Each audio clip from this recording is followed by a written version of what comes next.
जी, screen दिख रही है आप लोगों को? जी दिख रही।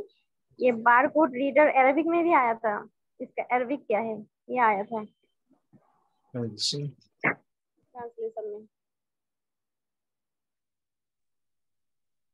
चलिए अब जो हुआ सो हुआ, उसको भूल जाइए। अगर सही हुआ तो बहुत अच्छी बात है, गलत हुआ था तब भी अच्छी बात है। आगे का देखेंगे अब। नहीं उसके लिए नहीं बोला, इसलिए बोला कि आईसीटी का काम वहाँ जी जी। पूछिए, कहाँ से कहाँ पूछा जाता है। और नहीं, बहुत मशहूर भी, बहुत मशहूर टर्म भी है ना ये बार कोड। और चलिए ठीक है, तो एक मिनट। ठीक है, चलिए। तो क्वेश्चन नंबर है 41। तो यहाँ पर आपको जो क्वेश्चन दिया गया है, ये मैच द कॉलम का क्वेश्चन दिया गया है। यानी लिस्ट वन को आपको क्या करना है, लिस्ट टू यानी ये जो है इससे आपको मैच करना है। तो कुछ आपके इनपुट डिवाइस दिए गए हैं, ठीक है, और उसका इस्तेमाल कैसे हो सकता है आपको मैच करके बताना है। एक आपका है graphic tablet, touch screen, bar code reader and numeric. तो इन सबको मैच करके आप बताइए इसका सही आंसर क्या हो सकता है। ऑप्शन 4। ऑप्शन 4। और कोई?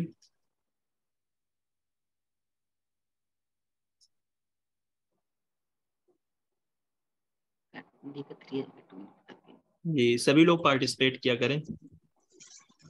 ऑप्शन 3 होगा। चलिए ठीक है, देख लेते हैं किसका सही है। 3। तो यहाँ पर 3 नहीं हो सकता, ठीक है, ऑप्शन नंबर 4 ही सही होगा। ठीक है, जैसा कि पहले किसी ने बताया। तो इसमें अगर आप देखते हैं यहाँ पर ग्राफिक दिया हुआ है, ठीक है। ग्राफिक्स का मतलब क्या होता है, ड्रा करना, कि मतलब डिजाइन वगैरह इस तरीके के माना में हम इसको लेते हैं, है ना। तो ग्राफिक टेबलेट का मतलब क्या है, to input free hand drawing. तो इसी से क्या है, हम इसको रिलेट कर सकते थे ड्रॉ से, ठीक। फिर यहाँ पर दिया गया आपका टच स्क्रीन, तो ए से अब बी को आप किससे मिलाएंगे, 1 से मिलाएंगे, to input data at information kiosk को। तो यहाँ पर क्या है कि डेटा को इनपुट करो एट इंफॉर्मेशन कियोस्क। कियोस्क का मतलब क्या है, यानी इंफॉर्मेशन जो आपकी डिस्प्ले हो जाती है। जैसे अगर आप अपने टच स्क्रीन पर या अपने मोबाइल पर कोई भी चीज को इनपुट करोगे, कोई भी डेटा डालोगे, तो वो चीज आपकी आपकी स्क्रीन पर क्या होती है, डिस्प्ले हो जाती है। कियोस्क का मतलब क्या है, इंफॉर्मेशन। कियोस्क का मतलब क्या है, इंफॉर्मेशन आपकी डिस्प्ले हो गई, यानी आपके मोबाइल पे टच स्क्रीन पे आ गई। फिर उसके बाद अगर आप देखेंगे सी को आप 2 से मिलाएंगे, क्योंकि यहाँ पर सुपर मार्केट वगैरह दिया गया है, प्रोडक्ट भी दिया गया है, तो जिसका क्या मतलब होता है, बारकोड रीडर जो होता है उसका ज्यादातर आप देखेंगे मॉल वगैरह में इसका इस्तेमाल किया जाता है। शॉपिंग मॉल होता है, इस तरीके से आप कोई भी चीज लेते हो तो उसका बारकोड जो है स्कैन किया जाता है। To input data from a product in a supermarket, यानी एक सुपर मार्केट मतलब प्रोडक्ट से आप क्या करते हो, डेटा इनपुट करते हो एक सुपर मार्केट में। और ये जो बारकोड रीडर होता है उसका जो प्रोसेस होता है एड अ पीओएस, ये क्या होता है अभी इसको हम देखेंगे। पॉइंट ऑफ सेल इसको बोलते हैं, ठीक। न्यूमेरिक का क्या मतलब होता है, टू इनपुट अ पिन। तो न्यूमेरिक का क्या मतलब होता है, नंबर। तो पिन आपकी जो होती है वो भी नंबर के फॉर्म में होती है। तो इस एतबार से आपका ऑप्शन नंबर 4 जो होगा वो सही होगा। ठीक है, समझ में आ गया। देखिए, पॉइंट ऑफ सेल आपका क्या है, एक डिवाइस है that is use to process transaction by the retail customer. तो यानी वही है, जब भी आप अपने मॉल वगैरह में कहीं पर भी जाते हैं, कोई भी चीज आप लेते हैं, आपके सामने इस तरीके की मशीन पूरी एक होती है। मशीन का यानी कंप्यूटर का पूरा एक तरीके से ढांचा ऐसे ही होता है। यहाँ से बिल आपकी निकलती है, और ये आपका ड्रॉप बॉक्स होता है। इसके अंदर आप अगर कोई भी चीज, यहाँ से बारकोड रीडर यही है जिससे आप स्कैन करते हो, उसकी सारी चीज यहाँ पर आपकी स्क्रीन पे शो हो जाती है। फिर जो भी ट्रांजैक्शन का प्रोसेस होता है, मतलब जैसा भी प्रोसेस आप लोगों में से बहुत सारे लोगों ने यूज भी किया होगा, ये सबके सामने ये बात आया है। तो यानी यही क्या, पॉइंट ऑफ सेल, इसी पूरे ढांचे को हम बोलते हैं। एक तरीके की डिवाइस है जो ट्रांजैक्शन प्रोसेस में यानी कस्टमर के लिए इसका इस्तेमाल किया जाता है, लेन देन के लिए, ठीक। चलिए, समझ में आ गया। जी चलिए, अब देखिए आपका है क्वेश्चन नंबर 42। अब ये आपका कहाँ से ये क्वेश्चन आया हुआ है, देखिए इस तरीके के क्वेश्चन को मेरे ख्याल से आप तुक्का ही लगा सकते हैं। क्वेश्चन तो बहुत आसान है, बट हमारे जो जहन है, ठीक है, या हमारी जो पहुंच है, जैसा हमने आपको शुरू ही में बताया था कि आप जब भी एमएस वर्ड को यूज करें या जब भी पावर पॉइंट को यूज करें, तो उसके ऑप्शन पे आपको गौर करना, या फिर उसके जो फंक्शन होते हैं, किस फंक्शन की क्या क्या परफॉर्मेंस होती है। तो आपका ये जो क्वेश्चन है ये पावर पॉइंट के किसी फंक्शन से पूछा गया है, कि यानी पावर पॉइंट के फंक्शन के अंदर जो एक तरीके से सेट दिए गए हैं, या फिर उसके अंदर क्या क्या फंक्शन आते हैं, उसी से ये आपका क्वेश्चन बना हुआ है, ठीक है। क्वेश्चन बहुत ही आसान है, हम लोग हमेशा जब भी पावर पॉइंट को देखते हैं इंसर्ट मेनू के अंदर ये फंक्शन आपका स्मार्ट आर्ट जो है वो पाया जाता है, बट स्मार्ट आर्ट की कितनी टाइप्स होती हैं, ठीक है, उस टाइप से आपका क्वेश्चन बन गया है। जबकि ना आप भी अपने जहन में रखते हैं, इस तरीके की चीजों को कोई भी अपने जहन में नहीं रखता। हाँ, बट जो बंदा मैथमेटिक्स वगैरह की प्रोफाइल या इस तरीके से उससे रिलेटेड ये पावर पॉइंट वगैरह बनाता होगा तो उसी को ये सारी चीजें स्मार्ट आर्ट की जो भी एक तरीके से टाइप्स होती हैं डायग्राम की, वही इसको अपने जहन में रख सकता है, क्योंकि मैथ वगैरह के अंदर स्मार्ट आर्ट का ज्यादा इस्तेमाल किया जाता है डायग्राम बनाने में।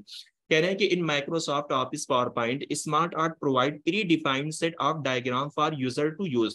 तो यानी यहाँ पर क्या बोला गया है, predefined set. Predefined set का मतलब क्या है कि यानी वहां पर कुछ सेट आपको दिए गए, कुछ टाइप्स आपको दिए गए हैं, यानी डायग्राम के यूजर के इस्तेमाल करने के लिए। Which of the following are types of diagram provided by the Microsoft PowerPoint SmartArt future. तो यानी कह रहे हैं कौन से फॉलोइंग टाइप्स है डायग्राम की जो Microsoft PowerPoint smart art के फ्यूचर में प्रोवाइड किया गया है। तो यानी आपका अगर आप माइक्रोसॉफ्ट पावर पॉइंट ओपन करते हैं तो उसके अंदर आपका इंसर्ट मेनू के अंदर स्मार्ट आर्ट एक फ्यूचर है डायग्राम का, तो उसके अंदर कुछ टाइप्स के डायग्राम दिए गए हैं, ठीक है। तो उन्हीं टाइप्स का नाम आपसे पूछा गया, क्या लेयर्स टाइप के डायग्राम होते हैं, प्रोसेस, साइकिल, हायरार्की या रिलेशनशिप? किसी को मालूम है? Sir last option. चलिए ठीक है, इस तरीके के क्वेश्चन अगर हमें एग्जैक्ट मालूम होंगे तभी हम बना सकते हैं, क्योंकि हमेशा तो हम लोग इस्तेमाल तो करते हैं स्मार्ट आर्ट, आपने भी देखा होगा, हर किसी ने देखा होगा जो लोग पावर पॉइंट का इस्तेमाल करते हैं, ठीक है। बट उनकी जो टाइप्स होती है स्मार्ट आर्ट की वो किसी को नहीं मालूम है। तो यहाँ से आपका ए जो है वो इलिमिनेट होगा, बाकी बी सी डी ई यानी ऑप्शन नंबर बी जो होगा इसका आंसर है, ठीक है। यानी बी इसका सही आंसर। कुछ इस टाइप्स के आपके होते हैं, एक प्रोसेस होता है, एक साइकिल होता है, एक हायरार्की होता है, रिलेशनशिप वाला होता है, मैट्रिक्स होता है, पिरामिड होता है। स्मार्ट आर्ट डायग्राम की जो लिस्ट है, यानी जितने टाइप्स के आपके स्मार्ट आर्ट होते हैं वो यही है, ठीक। इसको आप नोट कर लीजिए क्योंकि प्रोसेस शायद आपसे पूछा गया है, और ये आपका यानी मैट्रिक्स पिरामिड जो है ये दो आपसे नहीं पूछे गए हैं, तो ये भी आपका क्वेश्चन में आ सकता है।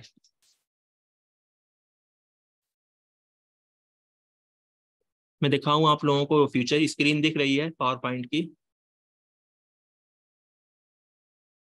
नहीं सर, वो यहाँ पे तो वही दिख रही है, पीडीएफ तो आपने खोली हुई। ओके ओके, 1 मिनट दिखाई देता हूँ जी। अब इस दिख रही है सर, दिख रही है? दिख रही है सर। हाँ, अब देखिए ये आपका एक होम पेज होता है, ये एक आपका इंसर्ट मेनू होता है, ठीक है। तो यानी आपसे पूछा जा सकता है कि स्मार्ट आर्ट जो फ्यूचर है वो किस मेनू में है, यानी डिजाइन वाले में, एनिमेशन वाले में, स्लाइड शो वाले में, या होम पेज में। तो ये इंसर्ट के अंदर आता है जिसके अंदर आपका ये स्मार्ट आर्ट है। अब देखिए उसकी जो प्री डिटरमाइन सेट यानी उसकी जो लिस्ट दी गई वो यही है, ठीक है। देखिए प्रोसेस टाइप का होता है, यानी इस टाइप के डायग्राम होते हैं, साइकिल टाइप्स के होते हैं, हायरार्की होती है, रिलेशनशिप, मैट्रिक्स, पिरामिड, ये सारे आपके होते हैं। आप देखिएगा जो लोग ये पावर पॉइंट वगैरह का इस्तेमाल करते हैं इस टाइप के सारे डायग्राम होते हैं, इन्हीं का बना के इस्तेमाल किया जाता है, ठीक। अब ये क्वेश्चन आपका पूछा गया जिसका आप मतलब तस्वुर भी नहीं कर सकते कि इस तरीके के क्वेश्चन पूछे जा सकते हैं। तो क्योंकि ये सारे जो फंक्शन है पावर पॉइंट के ये बहुत ज्यादा इस्तेमाल होते हैं। इसी तरीके से देखिए पावर पॉइंट के अंदर आपका ये शेप वाला जो फंक्शन होता है ये बहुत ज्यादा इस्तेमाल होता है। यहाँ पर चार्ट की भी कुछ टाइप्स, हाँ देखिए अब यहाँ पर चार्ट की भी कुछ टाइप्स है, तो इसको मेरे ख्याल से आप लोग वो ले लीजिए, अरे स्क्रीनशॉट ले लीजिए। जैसे लाइन चार्ट होता है, पाई चार्ट होता है, बार चार्ट होता है, एरिया चार्ट होता है, ठीक है, स्कैटर है, स्टॉक है, सरफेस है, और बबल है, रेडर है। तो इस तरीके के सारे आपके क्या है चार्ट की टाइप्स है। चार्ट भी बहुत ज्यादा इस्तेमाल होता है डीआई वगैरह बनाने में, ठीक है, या मैथ वगैरह के अंदर चार्ट का भी इस्तेमाल किया जाता है। तो इससे भी आपके क्वेश्चन आ सकते हैं जिस तरीके से स्मार्ट आर्ट से पूछा गया है, ठीक। इसको क्या है इस तरीके से आप लिख लीजिए ताकि आपके जहन में रहे कम से कम अगर क्वेश्चन बने तो, ठीक। जी।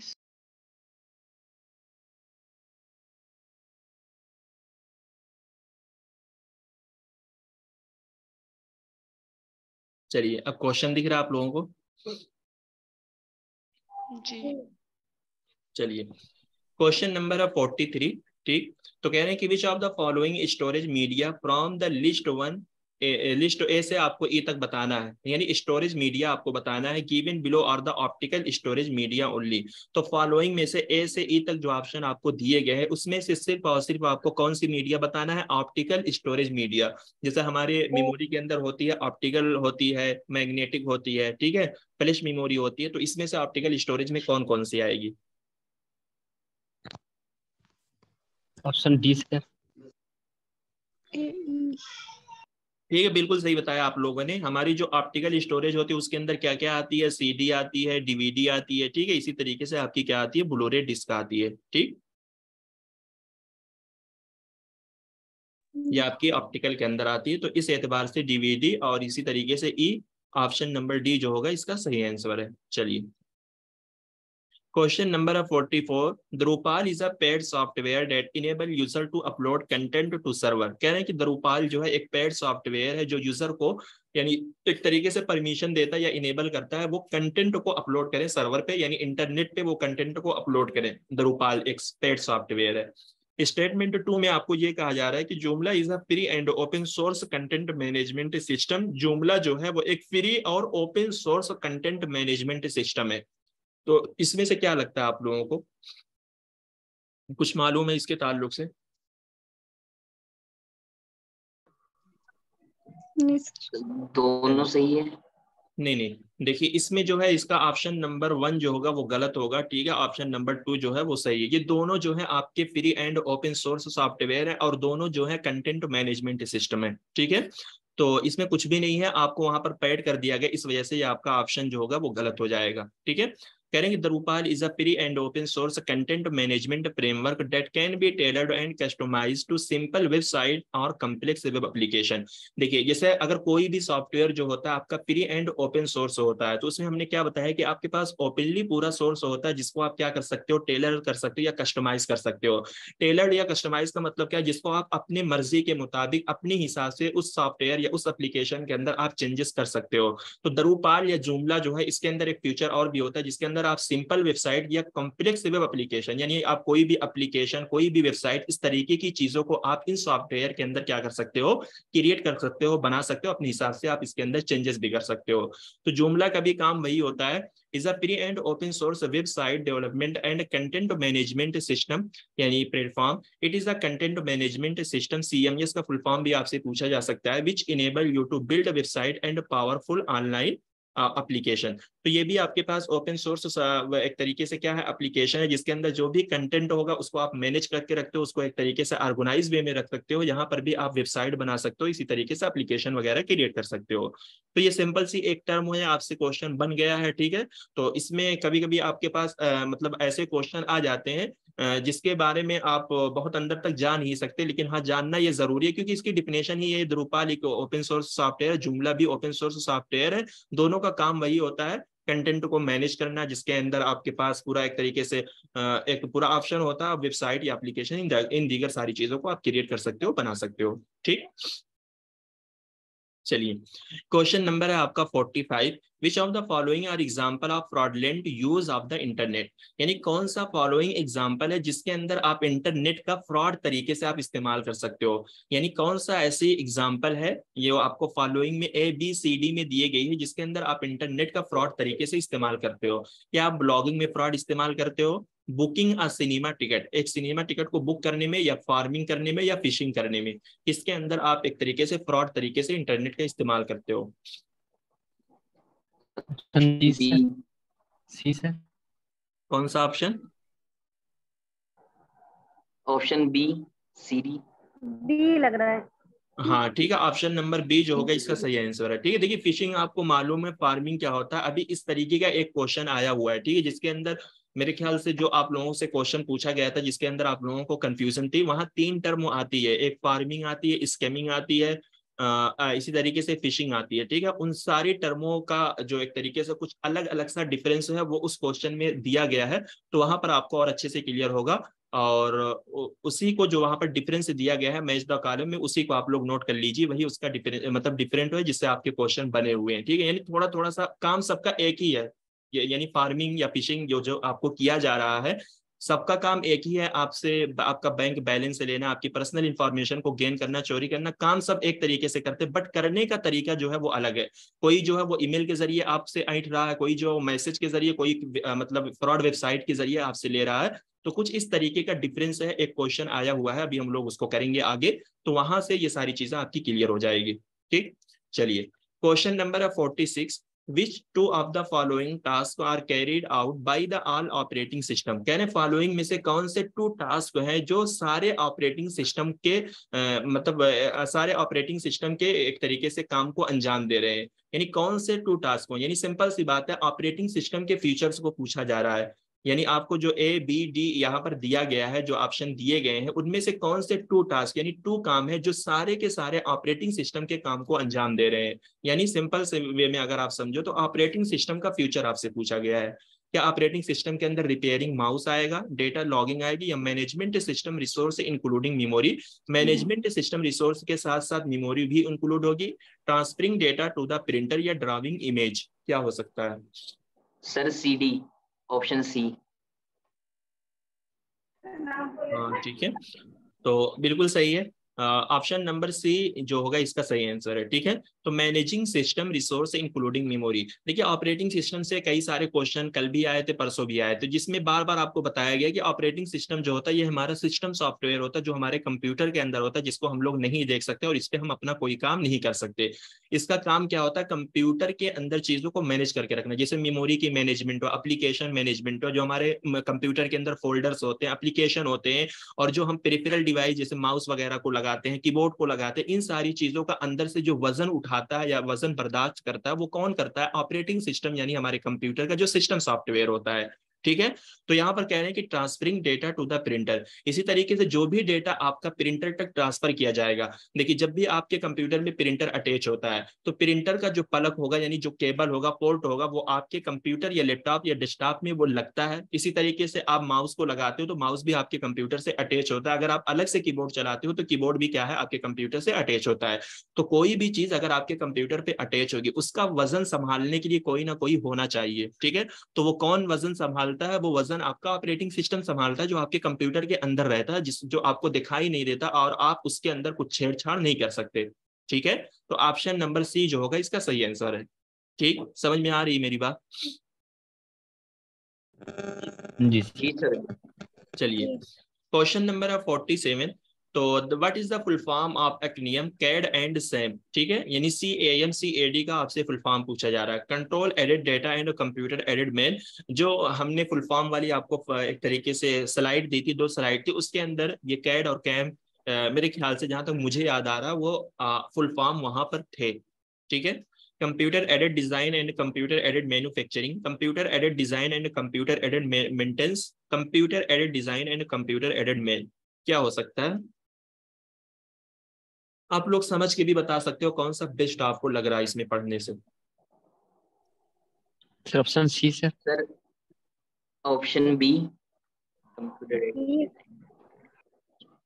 जी, और कोई बताए? Option B sir, B. B option. हाँ, ऑप्शन नंबर बी जो होगा इसका सही आंसर है। ठीक है, computer aided design and computer aided manufacturing. ठीक है, तो ये सैड और कैम होते क्या है?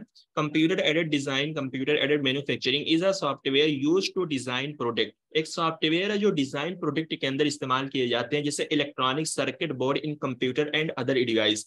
जैसे कोई भी जो डिजाइन के प्रोडक्ट होते हैं, यानी कोई भी जो डिजाइन की एक तरीके से मशीन होती है, जैसे कंप्यूटर होता है, ग्राफिक्स का अलग कंप्यूटर होता है, जो कपड़े वगैरह पे जो आपकी डिजाइनिंग की जाती है वो उसके क्या है, अलग कंप्यूटर होते हैं, अलग तरीके से वो चलते हैं। ठीक है, उनका अलग फीचर ही होता है। तो उनके अंदर जो इलेक्ट्रॉनिक सर्किट बोर्ड लगे होते हैं उसके अंदर क्या है, इन सॉफ्टवेयर को वहां पर लगाया जाता है, कैड को कैम को, जो आपकी क्या करते हैं, डिजाइन करने में आपकी हेल्प करते हैं। ठीक, चलिए, क्वेश्चन नंबर है 48। लिस्ट 1 को लिस्ट 2 से आपको मैच करना है। माइंड मैप से दिया गया, गेमिफिकेशन दिया गया, flipped classroom, ICT based teaching method. तो आपको यहाँ पर उससे रिलेट करना है। माइंड मैप क्या होता है, गेमिफिकेशन क्या होगा, flipped classroom, ICT based teaching. सारी टर्म आपको मालूम है, सारी चीजें आपकी गुजरी हुई है, आपने पढ़ा भी है।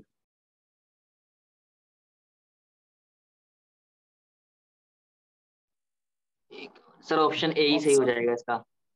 ऑप्शन ए सही हो जाएगा। Option B sir. जी ए ही सही होगा। जी, अभी तक किसी का सही आंसर नहीं आया। ऑप्शन 3 सर, 3 होगा हाँ, सर। जिसने भी 3 बोला है वो सही है, ठीक है। ऑप्शन नंबर 3 जो होगा इसका सही आंसर है। देखिए, माइंड मैप्स क्या होता है? Use of the self learning tool, ठीक है, सेल्फ लर्निंग टूल का इस्तेमाल होता है।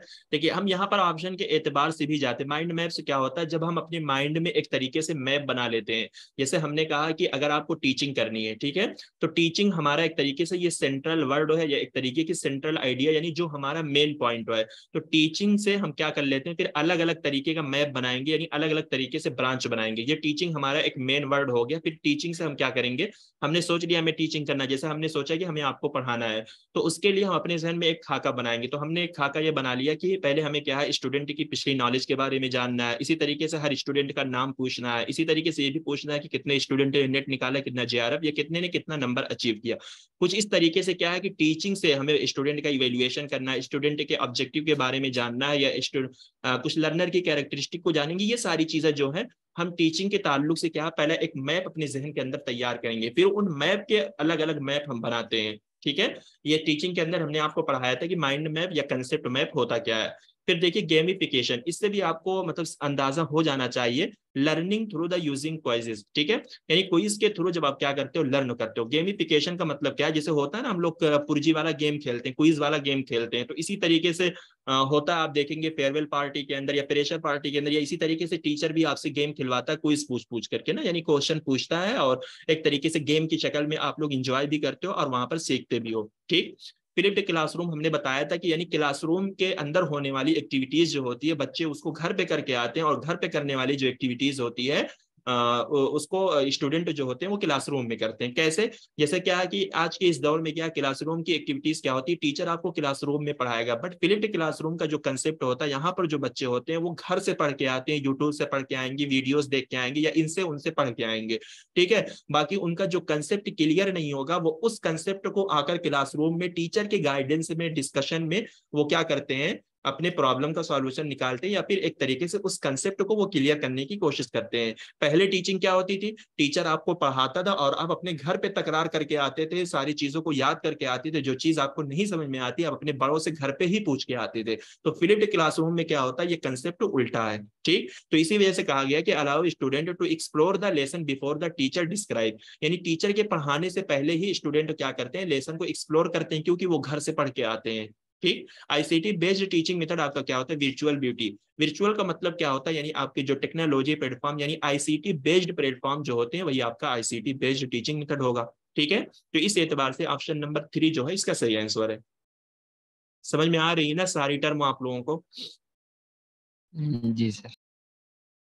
चलिए, क्वेश्चन नंबर है 49। The functional component of a digital computer, एक डिजिटल कंप्यूटर के फंक्शनल अज्जा आपसे पूछेगा, यानी एक डिजिटल कंप्यूटर के जो अज्जा है वो क्या क्या हो सकते हैं। Input device, printer, central processing unit जिसको आप सीपीयू बोलते हो, मेमोरी, या output device.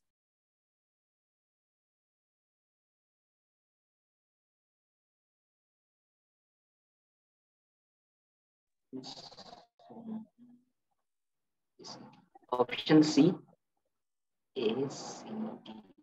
Option C sir. और कोई बताए?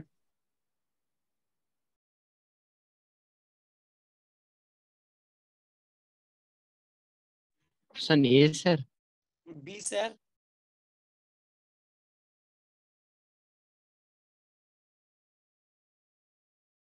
जी, तो देखिए जिसने भी बताया ऑप्शन नंबर सी जो होगा उसका सही आंसर। मतलब इसमें मतलब क्या खामोश रहने की जरूरत है, इसमें क्या नहीं समझ में आ रहा आप लोगों को, एक बात ये बताइए।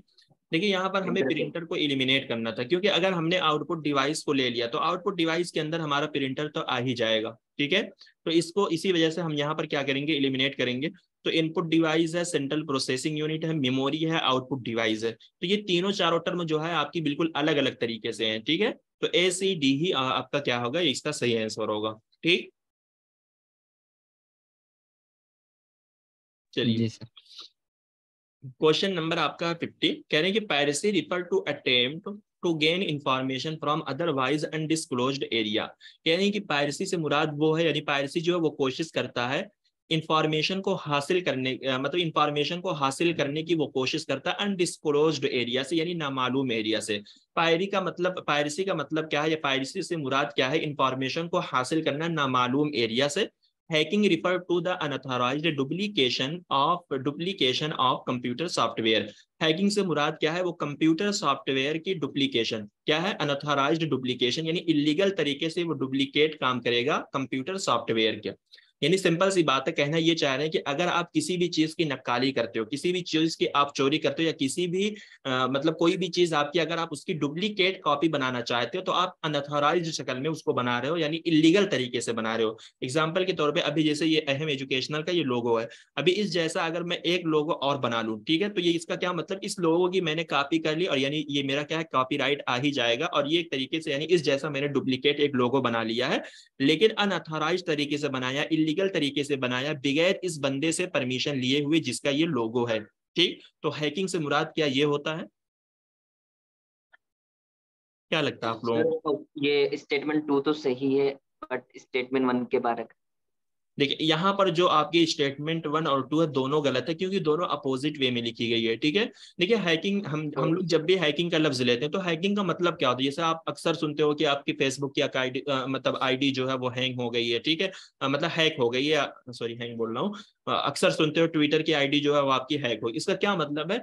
हैकर जो होते हैं वो आपकी आईडी को हैक कर लेते हैं आपकी पर्सनल इंफॉर्मेशन को लेने के लिए, हैक कर लेते हैं, आपको पता भी नहीं चलता। वो जैसे आप यूज करते हो उसी तरीके से वो भी यूज कर सकते हैं। इनसे उनसे क्या है, आपने अक्सर सुना होगा कि किसी फेसबुक पे आईडी से लोग क्या है, आपके रिलेटिव से लोग जो है पैसा वगैरह मांगते रहते हैं कि इतना पैसा दे दो, उतना पैसा, इस तरीके की चीजें आजकल आप देख रहे हो मार्केट के अंदर। तो हैकिंग का जब भी लफ्ज हम सुनते हैं, इसका क्या मतलब होता है? को किसी भी चीज को हैक करके अपने कवच में ले लेना, यानी अपने अंदर ले लेना, जिसका मतलब क्या होता है, ताकि आपकी पर्सनल इंफॉर्मेशन को लिया जा सके। और ऐसी एरिया से भी वो चीजों को ले सकते हैं जो एरिया आपके लिए नामालूम होती है। ठीक है, और ये जो डिफिनेशन है नीचे वाली, ठीक है, हैकिंग की डिफिनेशन ऊपर वाली है और पायरेसी की डिफिनेशन जो है वो नीचे वाली है। देखिए पायरेसी का मतलब क्या होता है? Is the illegal duplication of the copyright material, यानी आप किसी भी चीज को चोरी करते हो, किसी भी चीज का अगर आप डुप्लीकेट बनाना चाहते हो, यानी उस जैसा एक और बनाना चाहते हो, तो यहाँ पर आप क्या करते हो? इलीगल डुप्लीकेशन आप बनाते हो, यानी गैर कानूनी तौर पे, कानूनी तौर पे नहीं। यानी अगर हमको इस जैसी कोई चीज बनाना है तो हमें क्या करनी पड़ेगी? जिस बंदे की वो चीज है पहले उससे परमिशन लेनी पड़ेगी। अगर वो परमिशन देता है तभी हम उस जैसा लोगो या उस जैसा मटेरियल, उस जैसी किताब हम लिखेंगे। अगर वो हमें परमिशन नहीं देता तो कहाँ से हम क्या करेंगे? नहीं कर सकते। लेकिन यहाँ पर आप क्या करते हो? किसी भी चीज का अगर आप डुप्लीकेट बनाते हो तो इलीगल तरीके से आप बनाते हो, उसको हम पायरेसी बोलते हैं। ठीक है, तो ये डिफिनेशन आप लिख लीजिए। इससे अलग तरीके से भी क्वेश्चन, सिंपल वर्ड में भी आपके क्वेश्चन आ सकते हैं, वन लाइन वाले। ठीक है, चलिए क्वेश्चन नंबर आपका होता है 51, यानी कि in computer networking a modem is consider as a both input and output device. कहते हैं कंप्यूटर नेटवर्किंग के अंदर मॉडेम जो है उसको इनपुट और आउटपुट दोनों डिवाइस माना गया है, यानी मॉडेम जो है एक इनपुट और आउटपुट डिवाइस दोनों है। रीजन में आपको ये कहा जा रहा है कि मॉडर्न सेंड डेटा अपलोड यानी output and receive data download जिसको input at the same time, यानी कि मॉडर्न जो है वो डेटा को सेंड भी करता है और डेटा को रिसीव भी करता है सेम टाइम पे। तो क्या ये असर्शन, रीजन प्लस एक्सप्लेनेशन दोनों सही है या फिर सही नहीं है? कुछ भी क्या होगा? ऑप्शन सर ए सर। दोनों सही है, लेकिन रीजन गलत है ये। क्यों गलत है? अगर अगर आप असर्शन मान रहे हो कि इनपुट आउटपुट डिवाइस है तो उसके मुताबिक तो रीजन भी सही होना चाहिए, क्योंकि डेटा को भेजता है, डेटा को रिसीव भी करता है, तो यानी एक दे रहा है एक ले रहा है, तो दोनों सही होना चाहिए। जी सर। लॉजिक तो तो देखिए ऑप्शन नंबर जो है ए जो है बिल्कुल सही है। और ये जो आपकी नेटवर्किंग वाली टर्म है इसको भी हमने आपको बताया था कि मॉडेम होता क्या है। देखिए मॉडेम जो होता है, बगैर मॉडेम के आज के इस दौर में आप ना किसी से बात कर सकते हो, ना आप अपने कंप्यूटर या मोबाइल से आप नेटवर्क को जो है वो कनेक्ट नहीं कर सकते। मॉडेम का फुल फॉर्म क्या होता है? Modulator demodulator. तो एमओ से क्या बना है? मॉड्यूलेटर, डीईएम से आपका डिमोडुलेटर बना है। ठीक है, तो ये मतलब कुछ इस तरीके से ये वर्क करते हैं। मान लीजिए अगर ये आपके पास एक कंप्यूटर है, ठीक है, और आप सेंडर हो, ठीक है, फिर यहाँ पर आपका मॉडेम लगा होता है। देखिए हर कंप्यूटर जो होता है, हर कंप्यूटर ये इस तरीके से, ठीक है, ये आपके जो मॉड्यूलेटर या डिमोडुलेटर होते हैं वो हर कंप्यूटर में लगा होता है, वो आपको पता भी नहीं चलता। और इसी तरीके से जो नेटवर्क की कनेक्टिविटी वाला मॉडेम होता है वो आप देखेंगे शहरों वगैरह के अंदर, आप देखेंगे वो खंबे पे मतलब लगा होता है ना, मतलब जहां से वाईफाई वगैरह का कनेक्शन आता है वो खंबे पे लगा होता है। तो उसमें क्या होता है? मॉड्यूलेटर डिमोडुलेटर जो होता है वो हर कंप्यूटर पे लगा होता है, हर कंप्यूटर के अंदर।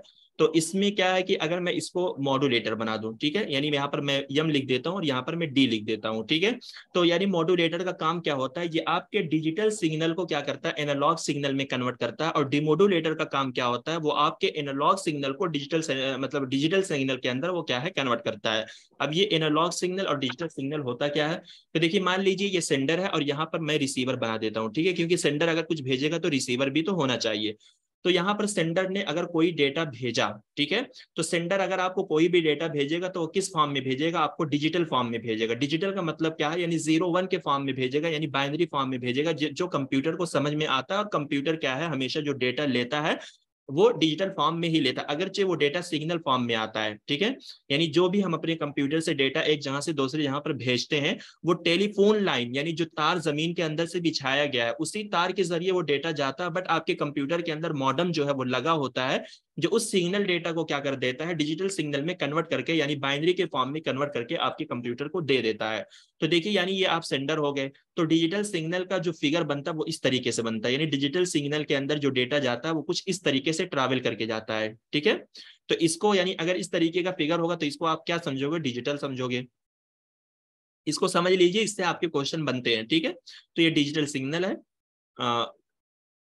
तो यानी आपने सेंडर ने अगर कोई भी डेटा भेजा तो ये सिग्नल आपका क्या है, यानी डिजिटल सिग्नल में आपका डेटा गया। तो मॉड्यूलेटर का काम क्या होता है, ये डिजिटल सिग्नल के डेटा को वो एनालॉग सिग्नल में क्या कर देता है, कन्वर्ट कर देता है। तो अब यहां से जो है यानी मॉड्यूलेटर क्या करेगा, डिजिटल सिग्नल को लेगा। तो एनालॉग सिग्नल का जो फिगर होता है वो इस तरीके से डेटा एनालॉग सिग्नल के अंदर जाता है। और एनालॉग सिग्नल का मतलब क्या होता है, यानी जो आपका टेलीफोन वाला जो तार जमीन के नीचे बिछा होता है, हर कोई जानता है, टावर का भी तार बिछा होता है, इसी तरीके से इंटरनेट की कनेक्टिविटी का तार बिछा होता है, ठीक है।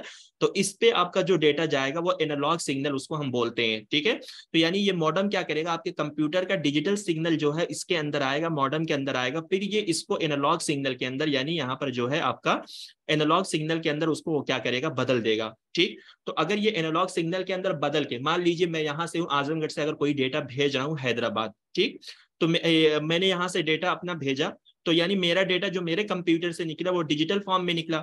बट मॉड्यूलेटर उसको क्या करेगा, क्योंकि हैदराबाद तक जाएगा तो यानी जमीन के नीचे तार बिछा हुआ है, वो एक मतलब क्या है, टेलीफोन लाइन तार है, जो कि सिग्नल फॉर्म मतलब उसको जो डेटा समझ में आता है वो एनालॉग फॉर्म में समझ में आता है। तो मॉड्यूलेटर का वो काम है कि मेरे कंप्यूटर से निकला हुआ डेटा जो डिजिटल फॉर्म में निकल रहा है उसको वो एनालॉग सिग्नल में क्या करेगा, ट्रैवल करेगा हैदराबाद तक जहां तक मैं भेज रहा हूँ, ठीक है।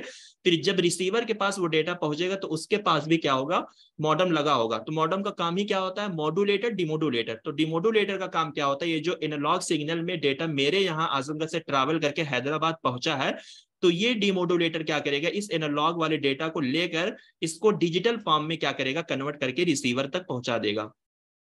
समझ में आ रहा है, मेरी बात समझ में आ रही। तो यानी जितने भी कंप्यूटर के अंदर मॉडेम लगे होते हैं तो उसका काम ही वही होता है। अगर आप डेटा भेज रहे हो तो वो डिजिटल फॉर्म में मतलब डिजिटल डेटा को लेकर एनालॉग में कन्वर्ट करके वहां भेजेगा। जो रिसीवर होगा उसके पास जो मॉडेम लगा होगा वो एनालॉग सिग्नल को डिजिटल फॉर्म में लेकर रिसीव कर लेगा। इसी तरीके से अगर मेरे पास डेटा आ रहा है तो मेरे पास जो मॉडेम लगा होगा वो एनालॉग सिग्नल वाले डेटा को डिजिटल सिग्नल में कन्वर्ट करके हमें दे देगा, ठीक।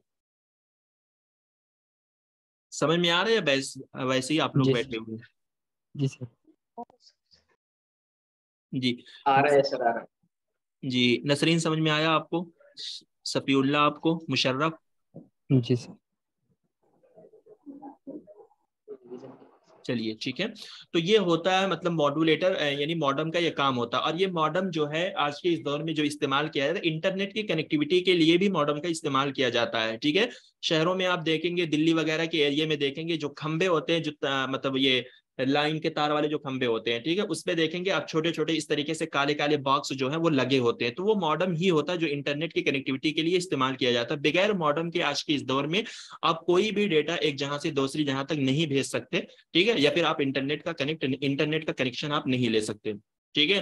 तो ये बिल्कुल सिंपल सा मतलब क्वेश्चन था, असर्शन और रीजन जो है बिल्कुल सही है, ठीक है। तो यानी मॉडेम आपकी एक नेटवर्किंग डिवाइस है, आउटपुट इनपुट दोनों, क्योंकि डेटा को लेता भी है, डेटा को भेजता भी है, रिसीव भी करता है, सेंड भी करता है। तो इसका क्या मतलब, आउटपुट इनपुट दोनों है। बहुत शानदार क्वेश्चन है। तो ऑप्शन नंबर ए जो होगा इसका सही आंसर है।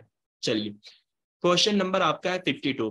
Programme that come into a computer system disguised as something else. कैसे वो प्रोग्राम जो एक कंप्यूटर सिस्टम के अंदर किसी चीज की भेस में मतलब आ जाता है। डिस्गाइज का मतलब क्या होता है, यानी किसी की शक्ल ले लेता है, उसको आप क्या बोलते हो? Trojan horse, virus, web bugs या ज़ोम्बाई? ऑप्शन ये सर। यस सर, ट्रोजन हाँ हॉर्स। ठीक है। तो देखिए ट्रोजन हो गया हॉर्स यानी इस तरीके के मालवेयर जो कुछ है, इससे आपके क्वेश्चन काफी आए हुए हैं ना। ट्रोजन हॉर्स में ये टर्म डिस्गाइज या इस तरीके की मैस्क्यूरेट्स जो है, यही टर्म आपकी ज्यादा इस्तेमाल होती है, जिसका मतलब वही होता है किसी की शक्ल रूप ले लेना, यानी किसी सॉफ्टवेयर की भेस बदल के ले लेना। तो ये हमारे क्या कुछ टाइप्स के जो है मालवेयर होते हैं, उसको आप लोग नोट कर लीजिए, ठीक है। ट्रोजन जो है, जिसको ट्रोजन हॉर्स भी बोलते हैं, disguise itself as a legitimate software with the purpose of tricking, ठीक है, you into executing the Malaysia software on your computer. तो इसमें क्या होता है कि disguise itself as a legitimate software, जो खुद एक तरीके से क्या होता है किसी की भेस बदल लेता है लेजिटिमेट सॉफ्टवेयर की तरह। लेजिटिमेट सॉफ्टवेयर का मतलब यानी ऐसा सॉफ्टवेयर जो बिल्कुल देखने में ऑफिशियल लगे, ऑथेंटिक लगे, जो कहीं से जिसके अंदर किसी भी गलती का शक शायबा ना हो।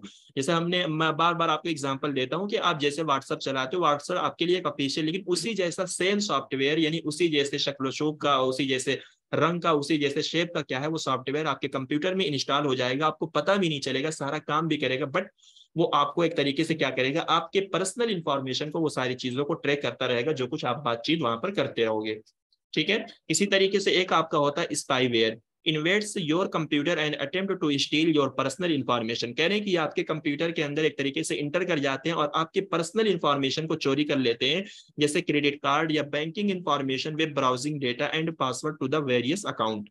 एडवेयर क्या होता है? एड का मतलब ही होता है एड, है ना, यानी जो प्रचार वगैरह की एड आती है, एडवर्टाइजमेंट। कहने की is unwanted software that display advertisement on your screen. एक अनवांटेड जो है ये सॉफ्टवेयर है जो क्या करते हैं, एक तरीके से आपकी स्क्रीन पर एडवर्टाइजमेंट को डिस्प्ले करते हैं। अनवांटेड सॉफ्टवेयर का मतलब जिसको आप नहीं चाहते, लेकिन आप देखते होगे, आप जब भी मोबाइल चलाते हो, किसी भी वेबसाइट को आप ओपन करते हो, बार बार आप एड्स जो है आपकी स्क्रीन पर आती रहती है ना। इसी तरीके से कंप्यूटर की बहुत सारी, इस तरीके से लैपटॉप में आप जब ओपन करोगे, बहुत सारी ऐसी वेबसाइट्स होती है, एड्स जो है बार बार वो आती रहती है। इसका मतलब क्या होता है कि वो ऐसी एड्स आती रहेगी, जब तक आप उस पर क्लिक नहीं करोगे, आप मतलब जहां पर पहुंचना चाहते हो वहां पर नहीं जाओगे। और अगर आप वहां पर क्लिक करते हो तो सबसे पहली जो ऑप्शन आता है उसमें यहीं पर होता है कि रजिस्टर करो, नंबर डालो या ईमेल आईडी लिखो, कुछ इस तरीके की चीजें आती हैं। हर किसी के साथ ये होता है जो इंटरनेट यूज करते हैं। Adware collect personal information from you to serve you with more personalise ad. तो एडवेयर भी इस तरीके से आपकी पर्सनल इंफॉर्मेशन को ऐड करता है और आपको मजीद पर्सनलाइज एड के साथ सर्व कराता रहता है, यानी झिलाता रहता है। यानी आपको क्या, बार बार अगर आप अगर आपने एक भी ऐड को ओपन कर दिया, वहां पर आपने अपनी ईमेल आईडी डाल दी, अपना नंबर डाल दिया, तो इसका क्या मतलब है, पर्सनल इंफॉर्मेशन वहां पर चली गई। फिर और मजीद तरीके के एड्स आपके पास अलग अलग तरीके से आते रहेंगे, ताकि आपकी पर्सनल इंफॉर्मेशन को धीरे धीरे क्या है, कुछ ना कुछ शक्ल में वो आपको उसे चोरी करते रहे, ठीक है। फिर इसी तरीके से एक होता है rootkits, enable unauthorised user to gain access to your computer without being detected. तो देखिए रूट किट का मतलब क्या होता है कि अनऑथराइज्ड यूजर को परमिशन देता है ताकि वो आपके कंप्यूटर की एक्सेस हासिल कर सके विदाउट बीइंग डिटेक्टेड, यानी बगैर बताए हुए। तो कहना यही चाह रहे हैं कि अनऑथराइज्ड यूजर यानी ऐसा यूजर जिसको आप अथॉरिटी नहीं दे रहे हैं, तो इसका क्या मतलब, यानी इलीगली तरीके से वो आपकी चीजों को यूज कर रहा हो। तो यानी रूट किट जो होते हैं, यानी ये भी आपके कंप्यूटर के अंदर दाखिल हो जाते हैं आपके वायरस की शक्ल में या सॉफ्टवेयर की शक्ल में, और आपको पता भी नहीं चलता, आपकी सारी की सारी इंफॉर्मेशन को ये गेन करते रहते क्या आवाज कट रहे हैं? जी बीच हेलो में ब्रेक हो जा रही है सर आवाज। ठीक है, आवाज तो फिर हमारे नेटवर्क प्रॉब्लम हो सकता है। हेलो, आवाज मेरी कट रही है कि आ रही है? नहीं आ रही, कट नहीं रही है, ठीक है आ रही। चलिए ठीक है। आ रही है। तो देखिए ये रूट किट इस तरीके से होता है, ठीक है। अब यहाँ पर एक होता है रैनसमवेयर। तो रैनसमवेयर से भी आपके क्वेश्चन आए हुए हैं, कहने की is design to encrypt your file and block access to them until a ransom is paid. तो यहाँ पर रैनसम जब भी होता है, यहाँ पर ये पेड का लफ्ज आप याद कर लीजिए। तो रैनसमवेयर का मतलब क्या होता है, ये आपकी फाइल को एक तरीके से इंस्क्रिप्ट कर देता है, यानी लॉक कर देता है और उनको एक्सेस करने से ब्लॉक कर देता है जब तक आप उनको कुछ पेड यानी पैसा नहीं देंगे। जैसे आप देखते होंगे कि बहुत सारे सॉफ्टवेयर जब आप इस्तेमाल करते हैं या आपके पास बहुत सारी ऐसी फाइल होती है, आप हमेशा उसका इस्तेमाल करते करते रहते हैं, लेकिन बसा औकात बैक वक्त तो ऐसा होता है कि आपकी फाइल जो होती है वो लॉक हो जाती है और वहां पर इस तरीके का ऑप्शन बन जाता है, यानी डॉलर की शक्ल में, कि आपको $43 देना है या $35 देना है या $25 देना है, कि अगर आप डॉलर दे दोगे तब आपकी फाइल को हम क्या कर देंगे, ओपन कर देंगे, तब आप उसको एक्सेस कर सकते हो। तो ये क्या होता है, रैनसमवेयर का ये काम होता है कि आपकी फाइल को वो क्या कर देता है, लॉक की शक्ल में तब्दील कर देता है और आपसे वो पैसा हटने की कोशिश करता है कि जब तक आप उनको पेड नहीं करोगे, पैसा नहीं पे करोगे, तब तक वो आपकी फाइल को क्या करेंगे, वो लॉक करके रखे रहते हैं। तो ये होता है रैनसमवेयर का काम। वर्म्स जो होता है इसको आपने जान ही लिया, that can propagate or self-replicate from one computer to another computer without human activities। तो ये प्रोपेगेट का मतलब क्या होता है, ये खुद ब खुद जो होता है, यानी प्रोपेगेंडा फैलाता रहता है ना। प्रोपेगेट का मतलब प्रोपेगेंडा फैलाता है या खुद ये पैदा होते हैं कंप्यूटर से दूसरे कंप्यूटर के अंदर विदाउट ह्यूमन एक्टिविटीज, बगैर ह्यूमन एक्टिविटीज के। क्या है, ये वर्म्स जो होते हैं एक तरीके के कीड़े होते हैं जो खुद प्रोपेगेंडा फैलाते हैं, खुद ब खुद ये पैदा होते हैं, अंडा बच्चा करते रहते हैं। फिर इसी तरीके से आपका एक होता है की लॉगर्स। की लॉगर्स का मतलब क्या होता है, कीप ट्रैक ऑफ योर की strokes on your keyboard and record them on a log. तो इसमें क्या होता है, की स्ट्रोक का मतलब क्या होता है, यानी जो आप टाइपिंग करते हो, ठीक है। तो कह रहे हैं कि यानी आपकी टाइपिंग को एक तरीके से ये ट्रैक करते हैं, यानी आप अपने कीबोर्ड से जो भी टाइपिंग करते हो उसको एक तरीके से ट्रैक करते रहते हैं और उनको रिकॉर्ड में रखते हैं एक लॉग पर, यानी एक जगह या एक अकाउंट बना लेते हैं जहां पर आपने अपने कीबोर्ड से जितनी भी चीजों को आपने सर्च किया है उन सारी चीजों को ये क्या करते हैं, एक रिकॉर्ड में ये जमा करते रहते हैं। फिर कह रहे हैं कि this information is used to gain unauthorised access to your account. फिर इस इंफॉर्मेशन का इस्तेमाल करके वो क्या कर सकते हैं, अनऑथराइज्ड शक्ल से आपके अकाउंट को वो एक्सेस कर सकते हैं, यानी आपकी मालूमात को, आपकी इंफॉर्मेशन को वो ले सकते हैं। तो जैसे मैंने पहले भी आपको कहा कि ये मालवेयर वगैरह जो होते हैं हम और आप इनको पहचान भी नहीं पाएंगे, और मेरे ख्याल से हम जैसों के कंप्यूटर पे ये सारी चीजें नहीं होती है, ये बड़े बड़े जो ऑर्गेनाइजेशन होते हैं उन्हीं पर इन सारी चीजों का इस्तेमाल होता है, या वहीं पर ये मालवेयर वगैरह जो है वो जनरेट होते हैं, पैदा होते हैं, हैकर जो है इन सारी चीजों का इस्तेमाल करते हैं। ठीक, तो ये जो आपकी टर्म है कम से कम इतना आपको याद है, क्योंकि देखिए ट्रोजन हॉर्स है, स्पाईवेयर है, रैनसमवेयर, वर्म्स, ये तो कई मर्तबा आपके क्वेश्चन में आ चुके हैं। ठीक है, चलिए अब देखिए आपसे इस तरीके का भी क्वेश्चन बन सकता है कि यानी मालवेयर जो पैदा होते हैं उनको हम किस तरीके से रोक सकते हैं ना। तो इसके लिए भी कुछ आपके अलग अलग तरीके के वायरस, एंटीवायरस या सॉफ्टवेयर ये सब बनाए गए हैं। How to prevent the malware, तो इसकी कुछ लिस्ट है, यानी ठीक है। तो एक है क्या आपका बिट डिफेंडर। देखिए ये आपके लिए अहम इस वजह से अहम होता है क्योंकि आपके मालवेयर से आज के मतलब आप देखेंगे 2022 के क्वेश्चन में जब इतने सारे क्वेश्चन मालवेयर से आए हुए हैं, पहले से भी आ रहे हैं, तो 2023 वाले में जिसको आप लोगों ने दिया है तो बहुत सारे शिफ्ट के क्वेश्चन होंगे, उसमें भी मालवेयर से क्वेश्चन आए हुए होंगे। तो यानी मालवेयर को हम कैसे रोक सकते हैं, इस तरीके का भी क्वेश्चन आ सकता है। तो एक तरीके का बिट डिफेंडर क्या है, is a well rounded antivirus solution this currently protecting over 500 million user world wide. तो यानी एक तरीके का क्या है, ये एंटीवायरस है जो कि क्या है मतलब दुनिया भर के अंदर 5 मिलियन यूजर को ये क्या कर रहा है, प्रोटेक्ट कर रहा है मालवेयर से। तो यानी एक तरीके का ये एंटीवायरस सॉल्यूशन, यानी एक तरीके का एंटीवायरस है जो आपको क्या कर रहा है, मालवेयर की चीजों से आपको बचा रहा है।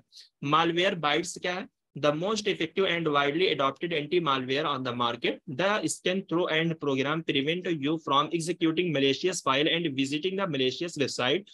यानी मालवेयर बाइट्स जो है ये आपको क्या करता है, आपको मलेशियस वेबसाइट या एक तरीके से मलेशियस फाइल को एक्सेस करने से रोकता है, यानी एक तरीके से स्कैन करता है। जैसे अगर आपके कंप्यूटर के अंदर कोई भी मालवेयर आ गया, ठीक है, यानी इंस्टॉल हो गया, तो ये मालवेयर बाइट्स अगर आपने इसको इंस्टॉल कर रखा है या आपके कंप्यूटर के अंदर ये, तो आपको यानी गंदी वेबसाइट यानी मलेशियस वेबसाइट या मलेशियस फाइल जो है जहां पर आप जाओगे आपको नुकसान हो सकता है, उस तरीके से चीजों पर आपको जाने से ये क्या करेगा, मालवेयर बाइट्स जो है वो आपको रोकेगा। टाइटन फाइल आपकी क्या है, is an easy to use, इसका इस्तेमाल करना आसान है। ये एक secure file sharing platform that enable you to send and receive the confidential file securely.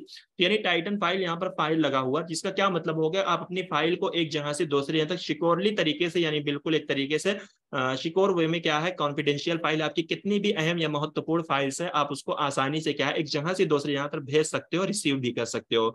Titan files automatically scan the file for malware before they are downloaded to your computer। और ये Titan file अगर आपके computer के अंदर होगा तो आपके computer के अंदर कोई भी चीज डाउनलोड होगी या आप किसी भी चीज को एक जगह से दूसरी जगह से अगर आप ले रहे हैं अपने कंप्यूटर के अंदर, तो आपके कंप्यूटर के अंदर आने से पहले ही क्या करेगा, ये स्कैन कर लेगा ताकि कोई मालवेयर आपके कंप्यूटर के अंदर घुस ना सके। स्पाई बोट्स आपका क्या होता है, spy boats effectively protect you from the spyware. तो ये आपको किससे एक तरीके से प्रोटेक्ट करता है, स्पाईवेयर से करता है।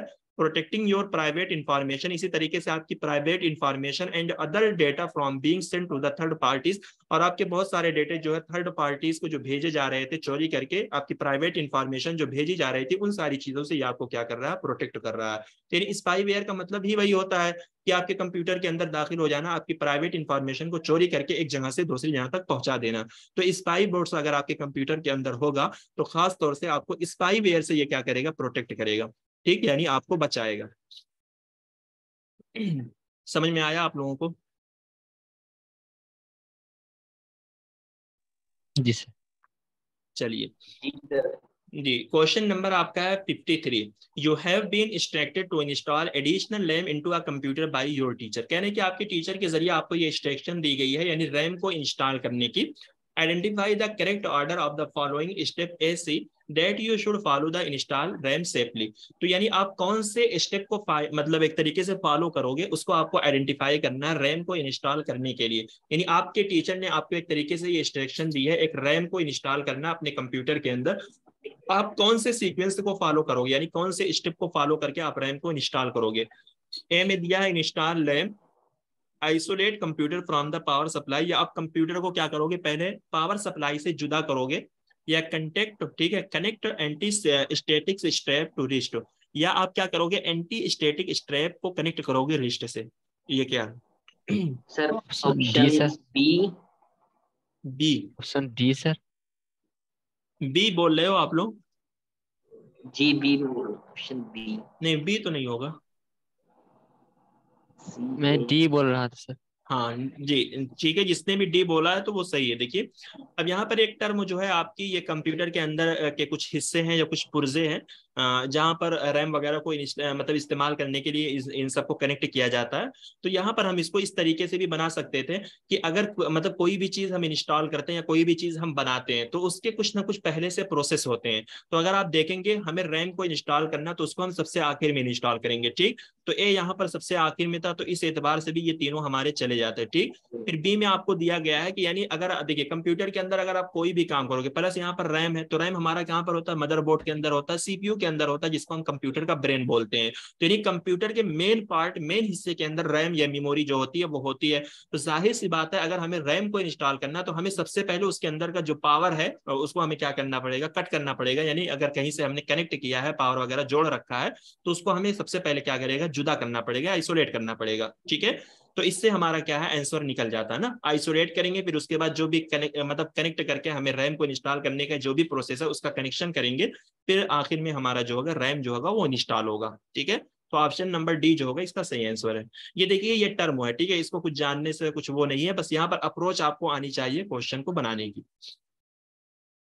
चलिए क्वेश्चन नंबर 54। कह रहे हैं Swayam initiative is a significant step towards providing financial and technical assistant to young startup the entrepreneurs.